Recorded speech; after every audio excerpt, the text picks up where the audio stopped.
Hi everyone, welcome to BCS Frontiers and today we'll try to look into the daily star. So আজকে হচ্ছে 12ই March 2026। তো আমরা যে প্রথম আলো সেশনটা কন্টিনিউ করতাম এটার পরিবর্তে কিছুদিন হচ্ছে আপনার ডেইলি স্টার এবং হচ্ছে দ্য বিজনেস স্ট্যান্ডার্ড পড়ব।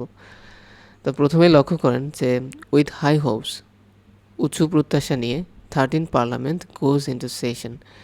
তো উচ্চ প্রত্যাশা নিয়ে ত্রয়োদশ সংসদ হচ্ছে আপনার বসতে যাচ্ছে, মানে হচ্ছে আপনার ত্রয়োদশ জাতীয় সংসদের যে অধিবেশন সেটি হচ্ছে আজকে বসবে। তো এই নিয়ে হচ্ছে মহিউদ্দিন আলমগীর লিখেছেন, তিনি বলছেন যে the 13 parliament begins it's journey, মানে হচ্ছে বিগিন মানে শুরু করা, জার্নি মানে হচ্ছে যাত্রা। তার মানে হচ্ছে ত্রয়োদশ যে সংসদ তার যাত্রা আজকে শুরু হবে এবং তিনি প্রত্যাশা করেন যে যে নতুন সংসদ বসে যাচ্ছে it will emerge as a living centre of হচ্ছে ডেমোক্রেটিক প্র্যাকটিস, গণতান্ত্রিক যে চর্চা তার একটি কেন্দ্রবিন্দু হয়ে হচ্ছে উঠবে আর কি। তারপর দেখেন যে অ্যালাইভ উইথ কনস্ট্রাকটিভ ডিবেট, এটি হচ্ছে আপনার জীবন্ত থাকবে হচ্ছে কনস্ট্রাকটিভ গঠনমূলক হচ্ছে বিতর্ক, মিনিংফুল ডিসিশন মেকিং এবং হচ্ছে strong role in holding the government accountable, সরকারের যে জবাবদিহিতা সেটি হচ্ছে নিশ্চিতে কাজ করবে বলে তিনি মনে করেন। এরপর দেখেন যে দে ওয়ার ইলেক্টেড, এই যে সংসদের যে মেম্বাররা রয়েছে তারা কিন্তু আপনার 12 তারিখ হচ্ছে যে ইলেকশন হয়েছে তার মাধ্যমে কিন্তু নির্বাচিত হয়েছে। তো এটা বলা হচ্ছে they were elected in the February 12 general election. তো দেখেন আমাদের এখন বর্তমানে কিন্তু কোনো স্পিকার নেই, তো PM to nominate an MP to preside until speaker elected. এরপর দেখেন আপনারা জানেন যে জুলাই যে আপরাইজিং হয়েছে, গণ অভ্যুত্থান হয়েছে, তার ফলে কিন্তু অনেকেই হচ্ছে মারা গিয়েছে, অনেকেই আপনার হচ্ছে আহত হয়েছে এবং আমাদের তৎকালীন প্রধানমন্ত্রী খালেদা জিয়া তিনিও কিন্তু হচ্ছে রিসেন্টলি মারা গিয়েছে এবং তাদেরকে কিন্তু আজকের সংসদে স্মরণ করা হতে পারে। এরপর দেখেন যে ইরান একটা হুঁশিয়ারি দিয়েছে ইন্টারন্যাশনাল অ্যাটমিক এনার্জি হচ্ছে কমিশন, যারা হচ্ছে ওয়েলের যে জ্বালানি বিষয়গুলোকে হচ্ছে দেখে, এর সদর দপ্তর হচ্ছে আপনার ফ্রান্সের সম্ভবত প্যারিসে। তো এটা মনে রাখতে পারেন। তো ইরান বলছে যে আপনার yesterday said the world should prepare for oil to hit 200 a barrel. তো এখন কিন্তু $100 অলরেডি ছাড়িয়ে গিয়েছে। তো ইরান বলছে যেহেতু আপনার হরমুজ যে স্ট্রেট আছে বা হরমুজ প্রণালী যার মাধ্যম দিয়ে হচ্ছে ওয়ার্ল্ডের তেল বাণিজ্যের হচ্ছে 1/5 হয়ে থাকে, সেটি এখন হচ্ছে আপনার বিভিন্ন সেই জায়গাগুলোতে হচ্ছে জাহাজ বিভিন্ন আক্রমণের শিকার হচ্ছে। এর কারণে প্রত্যেকটা কান্ট্রিকে বলছে যে আপনারা হচ্ছে ওয়েল রিজার্ভ করেন, ওয়েল রিজার্ভ করার জন্য হচ্ছে বলছে। তারপর আন্তর্জাতিক অংশে একটা বিষয় এসেছে যে will Trump blink on Iran as pressure Mount. এই বিষয়টা মানে কি? এর মানে হচ্ছে চাপ বাড়ার সাথে সাথে কি ট্রাম্প ইরানের বিরুদ্ধে কি পদক্ষেপ নেবে কিনা। অ্যাজ প্রেশার মানে হচ্ছে যারা বহির্বিশ্ব কিন্তু চাপ দিচ্ছে ট্রাম্পকে, তো এখন ট্রাম্পকে দ্রুত হচ্ছে এই যে ইরান ইস্যুটা এটাকে সমাধান করবে কিনা। তো এটার যদি দ্রুত শেষ করতে হয় তবে কিন্তু অনেক রিস্কে কিছু ইনিশিয়েটিভ হচ্ছে আপনার ইউএসএকে নিতে হবে এবং সেটার ভয়াবহতা কিন্তু আমরা আসলে কল্পনা অতীত। তো এই বিষয়টা এখানে উঠে এসেছে। তো তারপরে দেখেন যে রিজিওনালি গ্র্যাজুয়ালিটি কাউন্ট রাইসেস। আপনারা জানেন যে গত 28শে ফেব্রুয়ারিতে যুক্তরাষ্ট্র ইসরায়েল ইউএস এবং হচ্ছে ইসরায়েল আনলিস্ট স্ট্রাইক মানে আক্রমণ অন ইরান, এবং এটার নাম দেওয়া হয়েছে অপারেশন এপিক ফিউরি। এবং এটা কিন্তু হচ্ছে আপনার ইরানের supreme leader Ayatollah Ali Khamenei হচ্ছে মারা যায়। এরপর থেকে যুদ্ধ শুরু হয়েছে এবং ইরানে এখন পর্যন্ত প্রায় মার্চ 8 পর্যন্ত হচ্ছে 1700 পিপল হ্যাড বিন কিল্ড। ঠিক আছে। তারপর হচ্ছে আপনারা দেখেন যে ইসরায়েলে মারা গিয়েছে আপনার 14 পিপল, লেবাননে হচ্ছে 486 পিপল হচ্ছে হ্যাড বিন কিল্ড অ্যান্ড 1313 জন হচ্ছে আপনার উন্ডেড মানে হচ্ছে আহত হয়েছে। তারপর গালফ স্টেটগুলোতে যেখানে আপনার এই যে মিডল ইস্টের যে অংশগুলোতে আপনার ইরান আক্রমণ করেছে সেখানে আবার 24 জন পিপল হচ্ছে মারা গিয়েছে। মার্কিন সেনা নিহত হচ্ছে 7 জন সম্ভবত এখন পর্যন্ত। তারপর এডিটোরিয়াল অংশে একটু দেখেন যে ফ্যামিলি কার্ড লঞ্চ এ পজিটিভ স্টার্ট।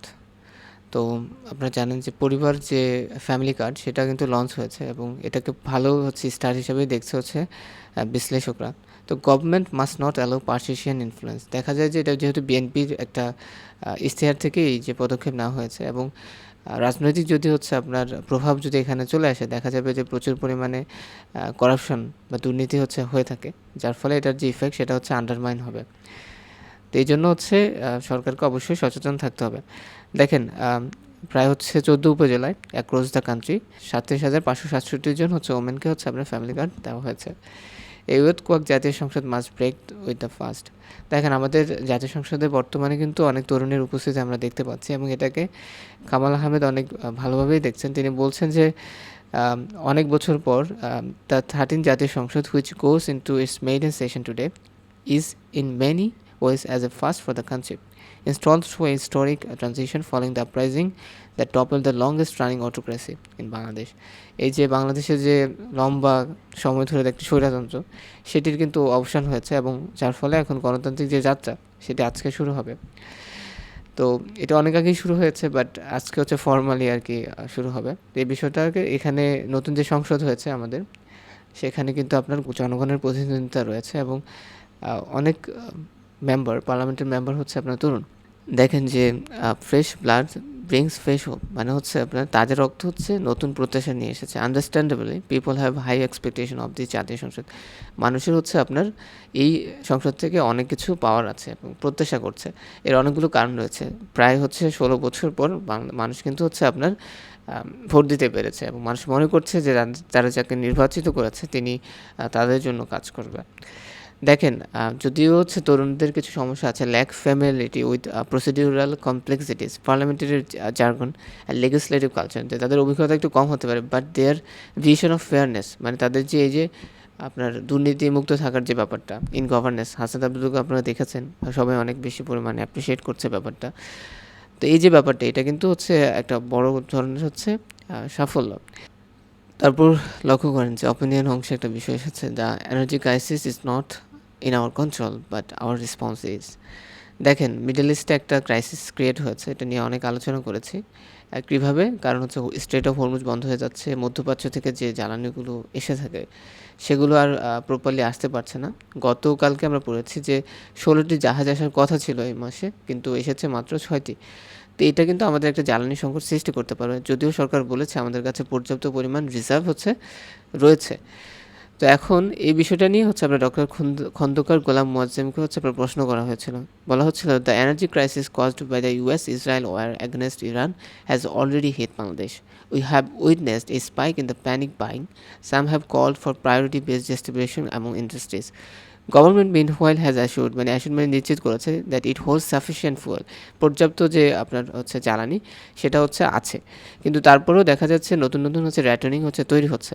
তো এটাকে আপনি কিভাবে দেখছেন? তিনি বলছে যে আপনার হচ্ছে এনার্জি হচ্ছে একটা fundamental input in nearly all forms of economic activity. সকল অর্থনৈতিক হচ্ছে কাজকর্মের সাথে কিন্তু আপনার এই জ্বালানিটা ওতপ্রোতভাবে জড়িত। When supply is restricted it inevitably has a negative impact across sector. প্রত্যেকটা সেক্টরকে কিন্তু এটি প্রভাবিত করে। Right now this is the reality we হচ্ছে ফেস, এবং এটাই হচ্ছে বাস্তবতা যেটা আমাদেরকে আসলে ফেসই করতে হবে। এখন ব্যাপারটা হচ্ছে যে কীভাবে আমরা এই বিষয়টাকে প্রপারলি চ্যালেঞ্জগুলো হচ্ছে মোকাবিলা করতে পারি, সেটা নিয়ে আমাদের চ্যানেলে ভিডিও আছে, আপনারা চাইলে ওটা দেখে আসতে পারেন। হরমুজ প্রণালী কীভাবে পুরো পৃথিবীর যে বিশ্বকে নিয়ন্ত্রণ করছে। তো দেখেন তারপর বলা হচ্ছে যে do you think the government is adequately addressing the situation with rationing and price control. প্রথমত তাকে তারপর প্রশ্ন করা হয়েছে যে সরকার কি হচ্ছে আপনার উপযুক্ত হচ্ছে পদক্ষেপ নিচ্ছে যে চ্যালেঞ্জগুলো সৃষ্টি হচ্ছে সেগুলো মোকাবেলা করতে। তো তিনি বলছেন যে the course of war is shifting almost daily, প্রতিদিন হচ্ছে এটার হচ্ছে পরিবর্তন হচ্ছে এবং কিছু প্রেডিক্ট করা খুবই মুশকিল এবং ডিফিকাল্ট। তো সরকার যতই চেষ্টা করুক না কেন কিছু জায়গা হচ্ছে কিন্তু আপনার ফাঁক থেকেই যাবে। তো এখন গভর্নমেন্ট কী করছে? Government has introduce some measure such as the course of the universities, আপনার হচ্ছে ইউনিভার্সিটিগুলো বন্ধ করে দিয়েছে। তারপর requesting shopping malls to reduce the use of হচ্ছে লাইটিং, এবং হচ্ছে শপিং মলগুলোকে বলেছে যে তারা যেন হচ্ছে লাইট হচ্ছে কম হচ্ছে ব্যবহার করে, and so on. Could it have এটা হচ্ছে বলছে যে এই যে পদক্ষেপগুলো এগুলো কিন্তু সরকার নিজে বলেছে। সরকার মূলত সাশ্রয় নীতির দিকে হচ্ছে আপনার ঝুঁকছে। তারপর একটু লক্ষ্য করেন যে Hormuz crisis stands countries food exports to Middle East. তো বিষয়টা হচ্ছে কি আমাদের যে মিডল ইস্টের যে মধ্যপ্রাচ্যে যে খাবার রপ্তানি সেটি হচ্ছে বাধাগ্রস্ত হচ্ছে হরমুজ সংকটের জন্য। ক্রাইসিস মিনস হচ্ছে সংকট, আর ফুড এক্সপোর্ট তো জানেন আপনারা, খাদ্য রপ্তানি। তো জানেন যে আপনার হচ্ছে আমাদের যে খাদ্যদ্রব্য সেগুলোর হচ্ছে একটা বড় বাজার হচ্ছে আপনার সংযুক্ত আরব আমিরাত, সৌদি আরবিয়া, তারপর ওমান, কুয়েত, কাতার।